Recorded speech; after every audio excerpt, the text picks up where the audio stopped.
Talaga nga namang walang imposible sa mga taong nagsisikap na maabot ang kanilang pangarap. Yan po ang pinatunayan ng isang law student na nag-number 10 sa 2011 bar exams. Naabot niya ang kanyang pangarap na maging abogado sa edad na 64. Yan ang tinutukan ni Victoria Tulad. Exclusive.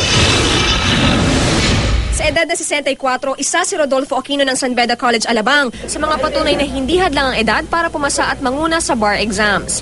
Ito raw ang unang beses na kinuha ni Aquino ang bar exams. Nasa kolehiyo pa lang daw siya. Pangarap na niyang maging abogado pero hindi ito natupad. I was not able to continue because of financial constraints at the time. I had to work. Accounting ang natapos ni Aquino sa University of the Philippines. Kasalukuyan siya nagtuturo sa UP sa College of Business Administration. Tuwang-tuwa nga ang kanyang mga estudyante sa UP.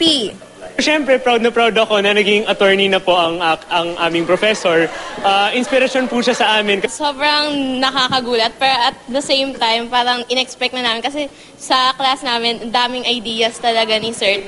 Sa Hunyo, nakatakda na siyang magretiro. Pero ito raw ang panahon kung kailan magsisimula ang kanyang buhay abogado. Plano raw ni Aquino na mag-apply sa law firm ng kanyang kabrad sa Sigma Beta Rho Fraternity. Bukod sa pagiging 10th placer sa bar exams, certified public accountant din si Aquino. At dahil hilig daw niya talaga ang pag-aaral, mayroon pa siyang PhD sa economics at statistics. Excited na rin si Luz Daniel Bolong ng Ateneo de Manila University na mag-practice ng abogasya. Si Bolong ang top 2 sa halos 2,000 kumuha ng bar exams.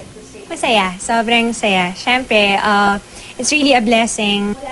Bata pa lang daw si Bolong na isa niyang maging abogado dahil sa kanyang lolo na isang judge. Mahilig din daw kasi siya magsalita, magsulat at makipagdebate. Nais daw niyang dito sa bansa magtrabaho para tulungan din ang mga kapos sa buhay.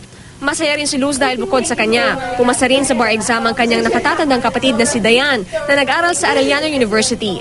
Payo naman nila Bolong at Aquino sa mga nais maging abogado.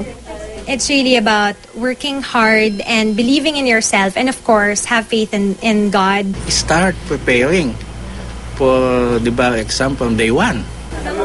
Victoria Tulad ng Katutok, 24 Oras.